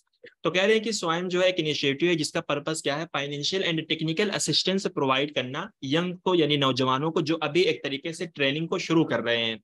Statement 2 में आपको ये कहा जा रहा है, the tagline of the DigiLocker logo says, यानी डिजी लॉकर लोगो की जो टैग लाइन है या उसका जो स्लोगन है या उसका जो नारा है, माई डॉक्यूमेंट्स एनी टाइम एनीवेयर, मेरा डॉक्यूमेंट किसी भी टाइम जो है किसी भी जगह। जैसे डिजी लॉकर जो है एक तरीके का क्या है, ये एक सॉफ्टवेयर है, आप में से बहुत सारे लोग इसका इस्तेमाल भी करते हो, जिसके अंदर क्या आपकी जो सर्टिफिकेट होगी या आपकी जो मतलब ये सरकारी जो कार्ड होते हैं, जैसे आपका आधार कार्ड हो गया, पैन कार्ड हो गया, ठीक है, 10+2 की आपकी मार्कशीट होगी, जैसे यूपी बोर्ड्स की मार्कशीट है, मतलब किसी भी बोर्ड की मार्कशीट है, आप CBSE बोर्ड की मार्कशीट, या बहुत सारी यूनिवर्सिटी इसके अंदर रजिस्टर है डिजी लॉकर के अंदर, अगर आपने वहां से पढ़ा होगा तो आपकी सर्टिफिकेट ये सारी चीजें डिजी लॉकर पे क्या होती है, अपलोड होती है, और इसको जो है पुलिस वाले मतलब इसको जो है कंसीडर करते हैं। जैसे एग्जांपल के तौर पे अभी आपका ड्राइविंग लाइसेंस जो है वो बना हुआ है, बट आपके पास जो है फिजिकली यानी आपके बैग के अंदर वो नहीं है।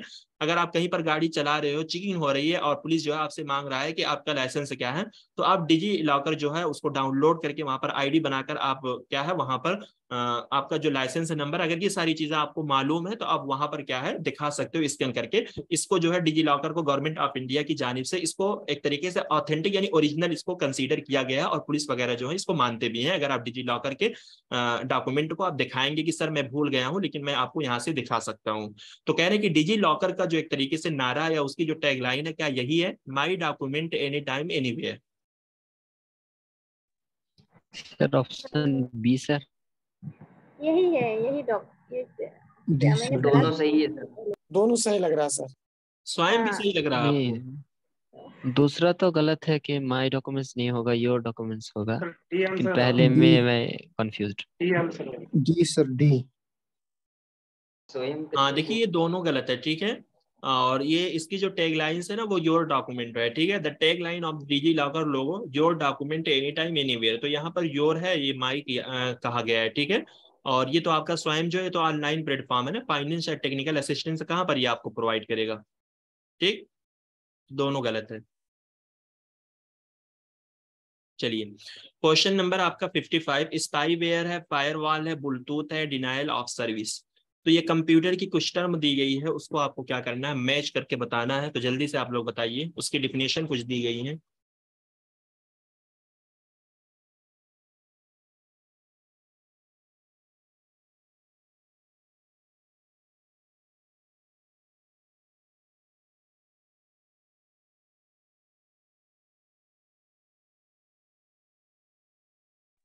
Four sir D.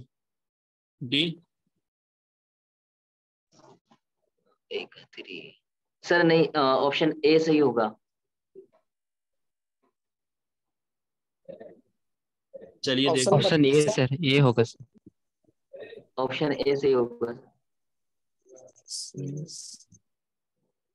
देखिए अभी अभी आपने स्पाईवेयर को पढ़ा, फायरवॉल भी आपने पढ़ा हजारों मरतबा, इसको हमने बताया होगा। ब्लूटूथ के बारे में भी आपको मालूम है, ठीक है। तो किस एतबार से आप लोग इधर उधर जा रहे हो, ठीक है। देखिए, देखते हैं स्पाईवेयर क्या होता है ना। स्पाईवेयर ए को हम किससे मिलाएंगे, टू से मिलाएंगे। Software that allows the user to gain information about the another person's computer activities. तो स्पाईवेयर जो होता है वो यही होता है जो हमारी एक तरीके से ये अलाउ करता है यूजर को इंफॉर्मेशन हासिल करे दूसरे पर्सन के कंप्यूटर एक्टिविटीज के बारे में, है ना। तो स्पाईवेयर वही होता है कि आपके कंप्यूटर के अंदर दाखिल हो जाता है, आपकी पर्सनल इंफॉर्मेशन को चोरी करता रहता है। तो ये हो गया, ए को आप टू से रिलेट करोगे। फायरवॉल आपका जो होता है, बी को आप फोर से रिलेट करोगे। हार्डवेयर और software design to protect a network by controlling what data can and cannot enter. तो देखिए, फायरवॉल हमने बताया था कि ये क्या है, एक हार्डवेयर होता है या एक सॉफ्टवेयर जो डिजाइन किया गया किसके लिए, ताकि वो एक नेटवर्क के प्रोटेक्शन के लिए, ठीक है, नेटवर्क की प्रोटेक्शन के लिए बाय कंट्रोल। यानी जो फायरवॉल होता है वो एक तरीके से नेटवर्क की प्रोटेक्शन करता है, नेटवर्क को कंट्रोल करके रखता है कि कौन सा नेटवर्क जो है अंदर जाना चाहिए आपके कंप्यूटर के अंदर और कौन सा जो है वो अंदर नहीं जाना चाहिए। जैसे हमने कहा कि जो बड़े बड़े ऑर्गेनाइजेशन वाले होते हैं वो फायरवॉल का इस्तेमाल करते हैं, क्योंकि फायरवॉल इस वजह से लगाया जाता है ताकि कोई भी मालवेयर या कोई भी गलत नेटवर्क या कोई भी हैकर जो है वो आपके ऑर्गेनाइजेशन के अंदर या आपके कंप्यूटर के अंदर ना जाने पाए। जैसे हम लोग क्या है, एक तरीके से जो घर के अंदर हम लोग यूज करते हैं, वाईफाई लगा के इस्तेमाल करते हैं, इसी तरीके से फायरवॉल भी लगाया जाता है। फायरवॉल जो है वो सॉफ्टवेयर की शक्ल में भी आता है, हार्डवेयर की शक्ल में भी आता है, जिसका क्या मतलब होता है, आग की दीवार इस तरीके से लगा होता है, ठीक है। तो मान लीजिए अगर आप एक इस तरीके का नेटवर्क आपके पास आपके कंप्यूटर के अंदर आ रहा है, जो आपका ये क्या है, एक तरीके से ओरिजिनल नेटवर्क है, या जो आपको मालूम है कि या इसी नेटवर्क का मैं इस्तेमाल कर रहा हूँ, ठीक है। लेकिन अगर मान लीजिए यहाँ पर कोई दूसरा नेटवर्क आ रहा है जिसको हम अलग कलर से बना देते हैं इस तरीके से, ठीक है, तो ये यहाँ पर ही आके रुक जाएगा, यहाँ तक नहीं आ पाएगा, क्योंकि ये फायरवॉल, ये आग की दीवार बनी हुई है जो सिर्फ आपका ओरिजिनल या ऑथेंटिक नेटवर्क, ये लाल वाला, इसी को कंप्यूटर के अंदर जाने देगा। बाकी ये वाला आपका जो दूसरा नेटवर्क आ रहा है वो यहीं पर इस दीवार पे आके रुक जाएगा, अंदर नहीं आ पाएगा, ठीक है।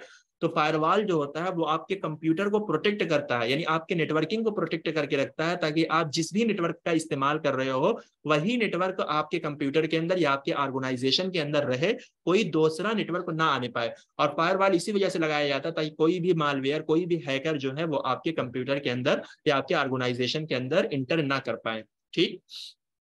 फिर इसी तरीके से आपका जो होता है ब्लूटूथ होता है। ब्लूटूथ में वही wireless technology is use for transmitting data over short distance. Bluetooth में जो होता है हमेशा हर किसी शॉर्ट डिस्टेंस पे ही डेटा को क्या किया जाता है, ट्रांसमिट किया जाता है। और डिनायल ऑफ सर्विस का क्या मतलब होता है, attack on a network which involve flooding the network with the useless traffic. यानी कि नेटवर्क पे एक तरीके का अटैक होता है जो फ्लॉडिंग इन्वॉल्व करता है, यानी नेटवर्क विच यूजलेस ट्रैफिक, यूजलेस ट्रैफिक के साथ नेटवर्क होता है। जैसे डिनायल ऑफ सर्विस का मतलब क्या है, सर्विस का इनकार करना, यानी आपका जब जो नेटवर्क होता है वो बहुत अच्छे तरीके से काम नहीं करता, यानी आपका नेटवर्क जो बहुत ज्यादा वीक हो जाता है, यानी यूजलेस ट्रैफिक, यानी नेटवर्क की जो ट्रैफिक होती है, नेटवर्क की एक तरीके से जो स्पीड होती है चलने की, उस पे इतना अटैक पड़ता है, इतना अटैक पड़ता है। यहाँ पर फ्लडिंग लिखा हुआ है ना, तो फ्लडिंग का क्या मतलब होता है? बाढ़ आ जाना। जैसे पानी के अंदर, बरसात के अंदर क्या बाढ़ आती है, यानी बहुत ज्यादा पानी हो जाता है। तो इसी तरीके से अगर सर्विस का इनकार हो रहा है, यानी सर्विस जो है आपको नहीं मिल रही, जिसका क्या मतलब नेटवर्क आपका वीक है, उस नेटवर्क की जो ट्रैफिक बहुत ज्यादा यूजलेस है, यानी बहुत ज्यादा कमजोर है, नेटवर्क की स्पीड बहुत ज्यादा जो है कमजोर हो रही है, ठीक है, यानी ट्रैफिक जो है बहुत ज्यादा, उसका एक तरीके से नेटवर्क जो बहुत ज्यादा कमजोर हो रहा है, तो वही उसी को हम बोलते हैं डिनायल ऑफ सर्विस। आपको नेटवर्क जो है अच्छे तरीके से नहीं मिल पा रहा है, ठीक। तो इसका जो सही आंसर होगा ऑप्शन नंबर 4 होगा, ठीक है। यहाँ पर देखिए आपको सारे टर्म, ब्लूटूथ को भी आप मिला सकते थे, ठीक है, बहरहाल सी 2 दिया गया, बाई स्पाई वेयर आप मिला सकते थे, फायरवॉल भी आप मिला सकते थे। ये सारी टर्म आप लोगों ने पढ़ा है, ठीक है, सब कुछ आपने पढ़ा है, आपको रिवीजन की जरूरत है। इस तरीके के क्वेश्चन आपसे आ रहे हैं तो इन सारी टर्मों को आप बिल्कुल भी मत छोड़िए, ठीक, उसको खूब अच्छे से आप लोग रिवीजन में लीजिए। जी। चलिए, क्वेश्चन नंबर आपका है 56। कह रहे कि being is a web search engine on, ठीक है, एंड इट ऑपरेट बाय, कह रहे बीइंग जो है आपका एक वेब सर्च इंजन है जो किसके जरिए ऑपरेट किया जाता है, यानी किसके जरिए इसको चलाया जाता है। यहाँ पर ऑन इट दिया है, इसका क्या मतलब, यानी ये किसके जरिए बनाया गया, ये किसकी मिल्कियत में है। तो यानी कहना ये चाह रहे हैं कि बीइंग जो एक वेब सर्च इंजन है वो किस कंपनी के जरिए इसको बनाया गया और किस कंपनी के जरिए इसको चलाया जाता है। माइक्रोसॉफ्ट, याहू, अल्फाबेट इनकॉर्पोरेशन या अमेजोन। Option A sir. हाँ ठीक है, ऑप्शन नंबर ए जो है इसका सही आंसर है। देखिए, being search engine launch in 2009 by the American software company Microsoft corporation, ठीक है, तो इतना तो कम से कम मालूम ही होना चाहिए। चलिए, ये क्वेश्चन नंबर है 57। कहने कि student in a class in New Delhi have been communicating with a class in Chandigarh by the video conference. कहने कि स्टूडेंट जो है मतलब न्यू दिल्ली के अंदर एक क्लास में वो कम्युनिकेट कर रहे हैं एक क्लास के साथ, यानी चंडीगढ़ में वीडियो कॉन्फ्रेंस, यानी दिल्ली के जो स्टूडेंट है वो चंडीगढ़ के स्टूडेंट के साथ क्या कर रहे हैं, वीडियो कॉन्फ्रेंसिंग में एक तरीके से क्या वीडियो कॉन्फ्रेंसिंग के जरिए कम्युनिकेट कर रहे हैं, बातचीत कर रहे हैं। फिर यहाँ पर कहा जा रहा है कि the two classes find the image they receive from each other occasionally freeze for up to 30 seconds before the video continues. This type of problem can most often be solved by, कह रहे कि इन दो classes को ये मालूम है कि यानी इमेज जो है वो एक दूसरे से वो रिसीव कर रहे हैं, यानी जाहिर सी बात है अगर वीडियो कॉन्फ्रेंसिंग हो रही है तो उधर का इमेज चंडीगढ़ के बच्चों का इमेज इधर आएगा और दिल्ली वालों का फोटो जो है उधर जाएगा। तो कह रहे हैं कि दोनों क्लास को ये मालूम है कि इमेज जो है वो एक दूसरे से रिसीव कर रहे हैं, बट ओकेजनली का मतलब क्या है कि लेकिन कभी कभार जो है उनका जो इमेज यानी उनकी जो वीडियो है कंटिन्यू होने से पहले वो 30 मिनट तक फ्रीज हो जा रही है। यानी कहना ये चाह रहे हैं कि उनकी जो वीडियो कॉन्फ्रेंसिंग हो रही है कभी कभी वो जो है 30 सेकंड तक वो फ्रीज हो जा रही है, यानी रुक जा रही, बफरिंग कर रहा है उनका नेटवर्क। तो यानी इस टाइप की अगर प्रॉब्लम है तो उसको किसके जरिए सॉल्व किया जा सकता है, इंक्रीजिंग बैंडविड्थ, आप बैंडविड्थ को बढ़ाओगे या कैमरे को अपग्रेड करोगे, वीडियो रेजोल्यूशन को बढ़ाओगे या मॉनिटर्स को आप अच्छा करोगे, किसको आप सही करोगे। A sir, option A sir. Bandwidth का क्या मतलब होता है, बैंडविड्थ का जब भी लफ्ज आता है यानी इंटरनेट की एक तरीके से ये स्पीड से रिलेट करता है ना, यानी बैंडविड्थ का मतलब क्या होता है कि इंटरनेट की स्पीड या इंटरनेट की लॉनेस, यानी हमारी जो इंटरनेट की स्पीड होती है चाहे वो लो होती है या मतलब एक तरीके से हाई होती है, तो बैंडविड्थ का जो लफ्ज है ये हमेशा इंटरनेट की स्पीड के साथ ही रिलेट करता है। तो यानी हम अपने एक तरीके से इंटरनेट की स्पीड को जो है वो बढ़ाएंगे, यानी इंटरनेट को अच्छा करेंगे ताकि वीडियो वगैरह जो है बफर ना करे। चलिए, क्वेश्चन नंबर आपका है 58। कहने की HTTP is an application layer network protocol for transmitting hypermedia document. HTTP आपका जो है एक एप्लीकेशन लेयर नेटवर्क प्रोटोकॉल है हाइपरमीडिया डॉक्यूमेंट को ट्रांसमिट करने के लिए। HTTP was designed for communication between web browser and web server. कह रहे हैं कि HTTP को डिजाइन किया गया किसके लिए, between web browser and web server के दरमियान कम्युनिकेट करने के लिए। तो क्या इसमें सही है।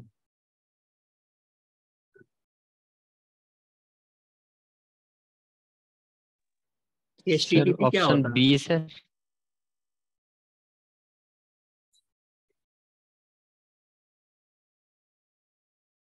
और कोई बताए।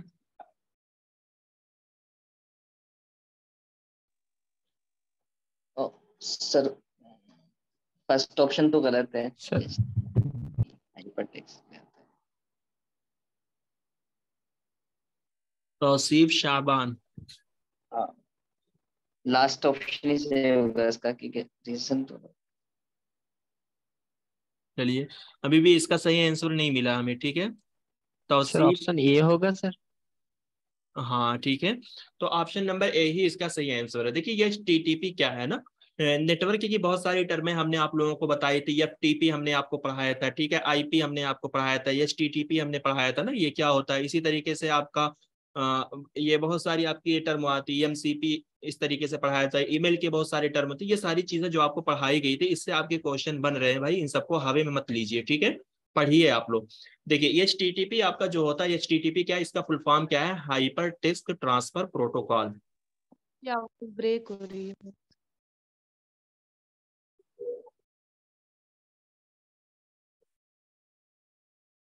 ठीक है, तो इसका फुल फॉर्म क्या है, हाइपर टेक्स्ट ट्रांसफर प्रोटोकॉल। तो इसको सिंपल वे में अगर मैं आपको बताऊं, देखिए आप लोग जब भी कोई किसी भी वेबसाइट को आप लोग विजिट करते हो या कुछ भी आप करते हो, तो हर वेबसाइट के आगे इस तरीके से लिखा हुआ HTTP आता है ना, फिर उसके बाद आपका www आवाज ब्रेक हो रही है। हाँ, इस आवाज तरीके से बहुत ब्रेक हो रही google.com है। लिखा हुआ आता है ना।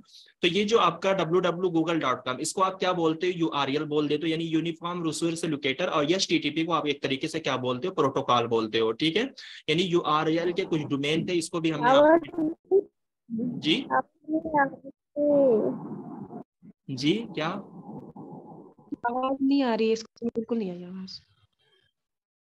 जी हेलो, मेरी आवाज नहीं आ रही है किसी को? अब आ रही है सर, ओके पहले ओके इस क्वेश्चन से ओके नहीं ओके आ ठीक रहा है, है। साउंड इज ब्रेकिंग, चलिए बता दीजिएगा। तो हमने कहा कि जब भी आप किसी भी वेबसाइट को विजिट करते हो, तो आप देखेंगे हर वेबसाइट के आगे, यानी वेबसाइट के नाम होने से पहले HTTP इस तरीके से लिखा हुआ होता है, ठीक है। तो और यानी जैसे हमने लिखा www.google.com, ये आपकी एक वेबसाइट है और उस वेबसाइट के आगे HTTP लगा हुआ है। तो HTTP का मतलब क्या होता है, इसको प्रोटोकॉल बोला जाता है, और इस वेबसाइट को पूरे हिस्से को मिलाकर URL यानी यूनिफॉर्म रिसोर्स लोकेटर बोला जाता है। तो HTTP का काम क्या होता है, HTTP का काम वही होता है कि जिस भी वेबसाइट को आप विजिट करते हो, तो उस वेबसाइट पे पहुंचाना। जैसे मान लीजिए हमने लिख दिया www.amazon.com, ठीक है, तो हमने तो क्या किया, वेब ब्राउजर के अंदर जाके हमने URL के अंदर अपनी वेबसाइट का नाम तो लिख दिया, ठीक है, यानी www हमने amazon.com लिख दिया। तो लेकिन अब हमारे सामने जो वेब पेज खुल के आ रहा है, जैसे अगर हमने किसी भी चीज को सर्च किया है, हमारे सामने जो वेब पेज खुल के आ रहा है, तो वो कैसे आ रहा है, जैसे अगर हमने अमेजोन का नाम लिखा या फ्लिपकार्ट का नाम हमने लिखा है, तो हमारे सामने जो वेब पेज ओपन होके आ रहा है वो क्यों आ रहा है, यानी जो चीज हम लिख रहे हैं हमें वही चीज क्यों मिल रही है, वो HTTP की वजह से मिल रही है। क्योंकि हर वेबसाइट के अंदर जो होता है HTTP को सेट किया जाता है, HTTP को क्रिएट किया जाता है, जिसका पर्पज ही वही होता है कि जो चीज आप सर्च कर रहे हो या जो चीज आप जानना चाहते हो, जिस चीज का रिस्पॉन्स आप लेना चाहते हो, उसी चीज पर आपको ये पहुंचा देता है। HTTP का काम ही यही होता है, ठीक है। अगर HTTP किसी भी वेबसाइट में ना लगाओ या किसी भी चीज में ना ऐड किया जाए, तो आप सर्च करेंगे कुछ तो आपको चीजें मिलेंगी कुछ, ठीक है। तो HTTP का काम ही वही होता है कि एप्लीकेशन लेयर नेटवर्क प्रोटोकॉल है हाइपर मीडिया डॉक्यूमेंट को ट्रांसमिट करने के लिए। हाइपर मीडिया का मतलब क्या होता है, यानी देखिए एक हाइपर लिंक होती है, एक हाइपर मीडिया होता है। यानी हमारे पास जो लिंक होती है, जिस लिंक से हम मीडिया तक पहुंच जाते हैं, जैसे व्हाट्सएप वगैरह पे बहुत सारी लिंक मिलती है, उस लिंक को क्लिक करके हम यूट्यूब की वीडियोज पे पहुंच जाते हैं, इमेज पे पहुंच जाते हैं, इसको हम हाइपर मीडिया बोलते हैं। तो HTTP एक तरीके की एप्लीकेशन लेयर नेटवर्क प्रोटोकॉल है हाइपर मीडिया डॉक्यूमेंट को ट्रांसमिट करने के लिए। यानी जिस भी चीज को हम सर्च करते हैं, चाहे किसी भी चीज के ताल्लुक से, किसी भी वेबसाइट के ताल्लुक से, किसी भी डॉक्यूमेंट के ताल्लुक से या किसी भी कंटेंट के ताल्लुक से, हमको उसी कंटेंट के मुताबिक ये क्या करता है, यानी जिस चीज के बारे में हमने सर्च किया उसी के मुताबिक वो हमें वेब पेज जो है वो हमें दिखा देता है। वो किस वजह से, किसकी मदद से हम देखते हैं, HTTP की मदद से ही हम उस पेज को देखते हैं। अब यहाँ पर जो रीजन में आपको बोला गया है, HTTP was designed for communication between web browser and web server। तो HTTP को मतलब डिजाइन किया गया है between web browser and web server के दरमियान कम्युनिकेशन के लिए। तो ये भी बिल्कुल सही है, क्योंकि देखिए हम किसी भी चीज को अगर लिखते हैं, कोई भी चीज सर्च करने के लिए, तो हम कहाँ पे लिखते हैं, वेब ब्राउजर के अंदर लिखते हैं। मान लीजिए हमने गूगल क्रोम के अंदर लिखा, गूगल क्रोम क्या एक तरीके का वेब ब्राउजर, उसके अंदर जो है सर्च इंजन ओपन होता है, तो वहां पर हमने वेब ब्राउजर को ओपन किया, तो वहां पर हमें जो भी चीज चाहिए थी हमने वहां पर लिख दिया, तो हमारे सामने जो वेब पेज ओपन होकर आता है उसी को हम क्या बोलते हैं, वेब सर्वर बोलते हैं। वेब सर्वर जो होता है, वेब सर्वर पर पहले से ही जितने भी वेब पेज होते हैं किसी भी चीज के ताल्लुक से पहले से ऐड कर दिए जाते हैं।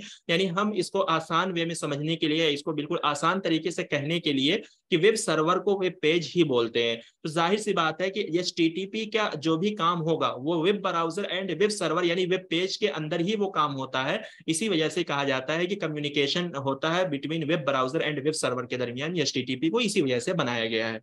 ठीक, समझ में आ रही मेरी बात आप लोगों को? जी सर। ठीक, तो इस एतबार से ऑप्शन नंबर ए जो होगा आपका सही होगा। चलिए, क्वेश्चन नंबर आपका है 59। तो यहाँ पर कुछ टेक्नोलॉजिकल टर्म आपको दी गई है, उसकी डिफिनेशन भी आपको दी गई है। एक जीपीएस होता है, इंट्रानेट है, ब्लूटूथ है, HTTP है, सारी चीजें हैं, सारी आप लोग PYQs के अंदर जो अभी आपने पहली क्लासेस ली चुकी है ICT के अंदर, ये जीपीएस, इंट्रानेट, ब्लूटूथ ये क्या होता है सब कुछ आपको बताया गया है। ठीक है, तो अब बताइए क्या है इसका सही आंसर?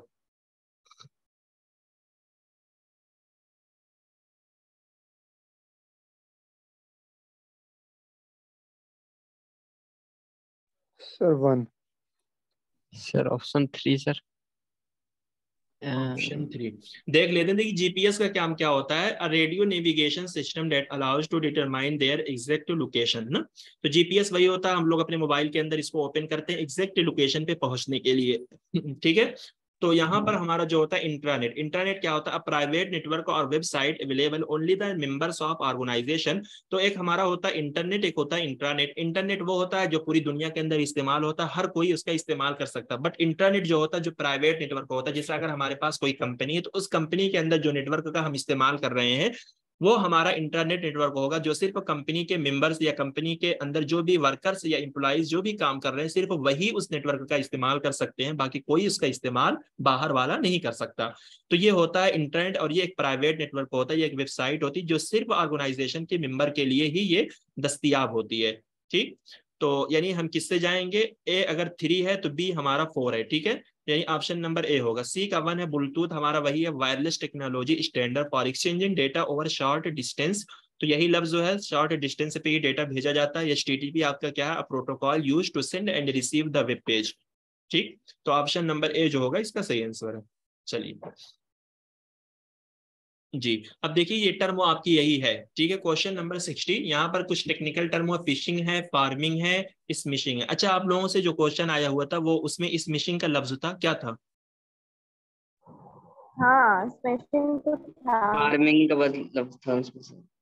हाँ ठीक है, तो देखिए इसके अंदर देखिए PYQs बेस ही वो क्वेश्चन था ना, हम यही कह सकते हैं, क्योंकि ये सारी चीजें हमें मिली नहीं थी हम लोगों को, तभी हमने इस क्वेश्चन को किया नहीं था। ठीक है, तो फिशिंग, फार्मिंग, स्मिशिंग, तो ये मतलब काम सबका, यानी ये तीनों टर्म का काम एक ही है, यानी पर्पस सबका एक ही है, चोरी करना, बस अलग अलग तरीके से ये चोरी करते हैं। अगर आप देखेंगे फिशिंग जो होता है, फिशिंग क्या होता है? The action of sending emails to fraudulently obtain another person's bank detail. तो यहाँ से इसको हम जो रिलेट करेंगे, ए को हम 3 से यहाँ पर रिलेट करेंगे। तो देखिए अब यहीं से आप इस चीज को पकड़िए इस क्वेश्चन के जरिए कि फिशिंग का जो काम होता है वो ईमेल के जरिए आपको मैसेज भेजा जाता है, यानी फ्रॉड ईमेल आपको भेजा जाता है, यानी आपके मतलब किसी भी पर्सन के बैंक डिटेल्स को चोरी करने के लिए, हासिल करने के लिए। तो यहाँ पर आपको क्या भेजा जाता है? ईमेल भेजा जाता है। ठीक, और यहाँ पर अगर आप देखेंगे फार्मिंग को देखेंगे, एक को अगर हम 3 से मिलाएं तो ये फार्मिंग आपका जो है B से 1 से रिलेट करेगा। कह रहे हैं कि the action of illegally installing malicious code which they redirect a person to fraudulent website with the purpose of obtaining the person's bank details. इसमें क्या होता है कि यानी मतलब गैर कानूनी तौर पे एक मैलिशियस कोड जो होते हैं या मैलिशियस सॉफ्टवेयर जो होते हैं आपके कंप्यूटर पे इंस्टॉल हो जाते हैं, which redirected a person to a fraudulent website. तो यानी यहाँ पर जो है वो जो मैलिशियस कोड आपके कंप्यूटर पे इंस्टॉल होंगे वो बार बार आपको रिडायरेक्ट करते रहेंगे, यानी एक तरीके से तौजीहात या एक तरीके से नसीहत देते रहेंगे किसी भी पर्सन को फ्रॉड वेबसाइट पे जाने के लिए। जैसे होता है ना कि किसी भी चीज को आप ओपन करते हो तो बार बार आपके सामने कुछ इस तरीके से इंस्ट्रक्शन लिखा हुआ आता है कि आप इसको ओपन कर दो, आप इसको ओपन कर दो, इस तरीके से चीजें लिखी हुई कभी कभी आती हैं। तो फार्मिंग में आपको क्या याद रखना है कि आप वेबसाइट पे जाते हो, यहाँ पर आप क्या है फार्मिंग में आपको ये याद रखना है, जैसे फिशिंग में आपको याद रखना है कि आपको ईमेल के जरिए जो है वो आपकी चीजों को चोरी किया जाता है, ईमेल के जरिए आपसे पर्सनल इंफॉर्मेशन आपकी ली जाती है। फार्मिंग में क्या होता है? मैलिशियस सॉफ्टवेयर वगैरह आपके कंप्यूटर पे जो इंस्टॉल होते हैं वो आपको एक तरीके से इसी बात की तरफ तवज्जो दिलाते रहते हैं, यानी फ्रॉड वेबसाइट पे जाने के लिए, ताकि आपके किसी भी पर्सन की बैंक डिटेल की इंफॉर्मेशन को वो ले सके। तो यहाँ पर फार्मिंग में आपको क्या याद रखना है? फ्रॉड मतलब वेबसाइट ना, ठीक है, फ्रॉड वेबसाइट के जरिए आपको यहाँ पर क्या किया जाता है? आपकी चोरी की जाती है। स्पैम आपको मालूम है, अनसोलिसिटेड बल्क ईमेल, यानी ऐसा ईमेल जिसको आप चाहते नहीं, बार बार आपके मोबाइल पे आता रहता है, स्मिशिंग जो होता है the action of sending text message to fraudulently obtain person's bank detail. तो यहाँ पर टेक्स्ट मैसेज के जरिए, यानी आपको जो मैसेज आता है, ठीक है, यानी मैसेज के जरिए भेज के यहाँ पर आपकी पर्सनल बैंक डिटेल को क्या किया जाता है, किसी भी पर्सन के बैंक डिटेल को यहाँ पर चोरी किया जाता है। तो देखिए अब यहाँ पे जो हमें ये क्वेश्चन के जरिए ये टर्म दी गई है, तो इससे हम अलग कर सकते हैं। फिशिंग में क्या होता है, ईमेल के जरिए मैसेज आता है, अगर हम उस ईमेल पे उस ईमेल को ओपन करते हैं, अपनी सारी इंफॉर्मेशन को वहां पर एक तरीके से इंटर कर देते हैं, जिसकी वजह से हमारा जो डेटा है वो चोरी हो जाता है, हैकर्स के पास पहुंच जाता है। और इसी तरीके से फार्मिंग जो होता है, यहाँ पर फ्रॉड वेबसाइट पे हम जाकर हमें नहीं मालूम होता, वो एक तरीके की फ्रॉड वेबसाइट होती है जिसको हम ओपन करते हैं, वहां पर जो चीजें पूछता है करने के लिए उसको हम कर देते हैं, जिसकी वजह से हमारी सारी चीजें जो है वहां पर चोरी हो जाती है। स्मिशिंग जो होता है वो हमें मैसेज आता है, फिशिंग में क्या ईमेल आता है, इस मिशिंग में हमें मैसेज आता है, जिस मैसेज के जरिए हम ओपन करते हैं, जो मैसेज में जो कुछ करने के लिए कहा जाता है अगर हम वो कर देते हैं तो उसकी वजह से हमारा डेटा जो है वो चोरी हो जाता है। ठीक है, तो अब इन 3 टर्मों से क्या है, आप अपने क्वेश्चन को या अपनी चीजों को क्लैरिफाई कर लीजिए। तीनों में यही अलग अलग बात है, काम सबका एक ही है, चोरी करना, पर्पस सबका एक है, बस अलग अलग तरीके से करेंगे। ठीक है, यही था ऑप्शन में, टेक्स्ट मैसेज, हाँ स्पैसिंग का अच्छा सेम टेक्स्ट यही। मैसेज था, हाँ तो फिर यही हो। चलिए हल हो गया। 8:30 हो गए सर। ठीक है, चलिए क्वेश्चन नंबर है आपका 61। कह रहे हैं कि Aman adds a video file to his social networking page which ones of these describe a video that has been watched by a lot of people over a short period of time. कह रहे हैं कि अमन ने एक video file अपनी social networking page पे add किया और उस वीडियो को थोड़े से ही वक्त में बहुत ज्यादा लोगों ने देख लिया, तो उसको हम क्या बोलेंगे? क्या वो वीडियो डिजिटल होगी या टैग्ड होगी, वायरल होगी या ओपन सोर्स होगी? उसको हम क्या बोलेंगे? वायरल। वायरल। हाँ ठीक है, यही सही है, सिंपल सा क्वेश्चन है। चलिए क्वेश्चन नंबर आपका है 8:30 60। हो। जी सर 8:30 हो गए सर, अभी 9 बजे हमारे की भी क्लास। बस यही एक क्वेश्चन करेंगे, उसके बाद नहीं हो गया। ठीक ठीक है सर। ठीक है, क्वेश्चन नंबर है 62। कह रहे हैं कि आपको ये बताना है, कह रहे हैं कि given below are 2 statement about the electronic email, यानी ईमेल के बारे में आपसे पूछना है। अब देखिए यहाँ पर जो ई लगा हुआ है ना, ई का क्या माना होता है? जैसे ई गवर्नेंस के अंदर हमने ई पढ़ा था, उसका क्या फुल फॉर्म होता है? इलेक्ट्रॉनिक गवर्नेंस, यानी ई ईमेल, इलेक्ट्रॉनिक ईमेल। तो इसमें कह रहे हैं कि you can create folder to store and organize your email. आप फोल्डर बना सकते हो जिसके अंदर आप अपने ईमेल को स्टोर कर सकते हो, ऑर्गेनाइज कर सकते हो। स्टेटमेंट 2 में आपको कह रहे हैं कि you can add attachment of any file size to email. आप किसी भी फाइल साइज का ईमेल जो है अटैचमेंट करके मतलब आप ऐड कर सकते हो अटैचमेंट के अंदर भेजने के लिए। तो क्या सही है दोनों? सी सर, सी।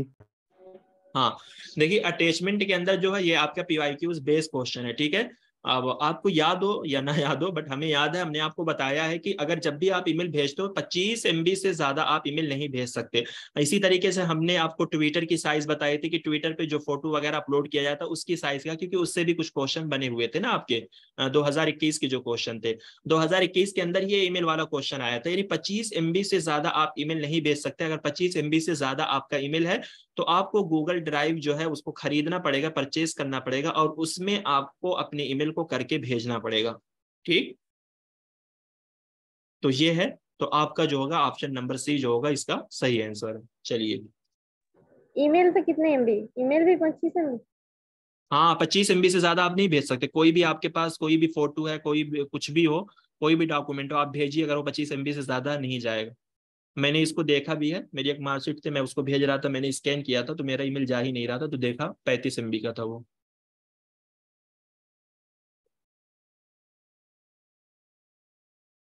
सर ट्विटर में कितना बिल लिमिट है? प्रोफाइल फाइल जो रहता है उसका 2 MB